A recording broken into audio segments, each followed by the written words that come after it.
Så vi skyder lige en lille video. Hvad så, Lars? Hvordan er tennis gået i dag? Det går perfekt. Ja, har du vundet det hele? Stort set, så vidt jeg husker. Du kan ikke huske, du har tabt noget på noget tidspunkt? Nej, det har du sgu nok heller ikke så. Ikke? Nej, det er rigtigt. Hvad med dig, Bent? Har det været godt for dig også? Ja, det har været udmærket. Jeg har haft nogle gode markere. Ja. Det hjælper altid lidt på det. Ja. Og hvad med dig, Høst? Har du stadigvæk luft til at sige noget? Ja, jeg er meget tilfreds med dagen. Ja. Den går den rigtige vej. Det er godt. Vi tager lige view ud over banerne her. Det her, det må være nærmest så tæt på tennishimlen, som man kan komme. Det er simpelthen fuldstændig fantastisk anlæg,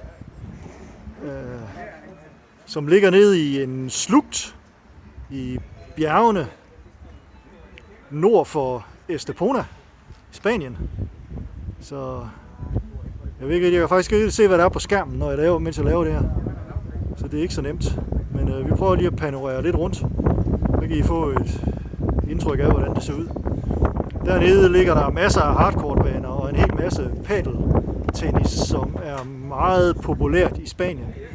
Men vi spiller mest nede på de røde grusbaner hernede,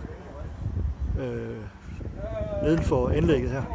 Så jeg kan stærkt anbefale folk, der vil ud og spille tennis og tage flyet til Malaga, og så køre herud til Estepona og springe på Fernando Gilles tennisklub.